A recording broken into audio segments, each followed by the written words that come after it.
Hi అండి, నమస్తే. Welcome to my channel. ఈరోజు ఈ వీడియోలో పచ్చి ఆవకాయ తయారీ విధానం తెలుసుకుందాం. ముందుగా బాగా పుల్లగా ఉన్న మామిడికాయలను తీసుకోవాలి. నేను 1 కేజీ మామిడికాయలకి కొలతలు చెప్తున్నాను. 1 కేజీ కాయలు ముక్కలుగా చేసి తీసుకొని లోపల ఉన్న జీడి తీసేసి పొడి క్లాత్తో శుభ్రం చేసి తీసుకోవాలి. అలా తీసుకున్న కేజీ ముక్కలకు 1/2 కేజీ నూనె పడుతుంది. ముందుగా ఒక గిన్నెలో ముక్కలు తీసుకొని అందులో కొంచెం నూనె పోసి ముక్కలకు అంటుకునేలా కలిపి పక్కన పెట్టుకోవాలి. వేరే గిన్నె తీసుకొని అందులో 150 నుంచి 180 గ్రాముల కారం, 130 నుంచి 150 గ్రాముల ఉప్పు, నేను కల్లుప్పుని మిక్సీలో వేసి పొడి చేసి తీసుకున్నాను.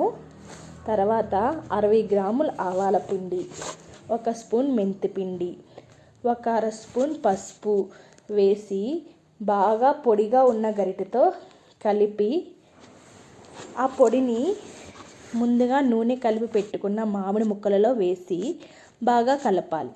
తర్వాత కొన్ని వలిచి పెట్టుకున్న వెల్లుల్లి రెబ్బలు కూడా వేసి బాగా కలిపి పెట్టుకోవాలి. అలా కలిపి పెట్టుకున్న ముక్కలలో నూనె పోసి బాగా కలిపి ఒక డబ్బాలో స్టోర్ చేసుకోవాలి. ఏదైనా ఎయిర్టైట్ కంటైనర్లో స్టోర్ చేసుకొని ఒక దూరంగా పెట్టేస్తే చాలా మంచిది. ఆ డబ్బాని 3 రోజుల తర్వాత ఓపెన్ చేసి చూస్తే మనకి నూనె బయటకి మీదకి తేలుతా కనిపిస్తుంది. అప్పుడు ఒకసారి ఉప్పు కారం బాగా కలిపి సరి చూసుకొని వేడివేడి అన్నంలో కలిపి తింటే మన ఆవకాయ రెడీ.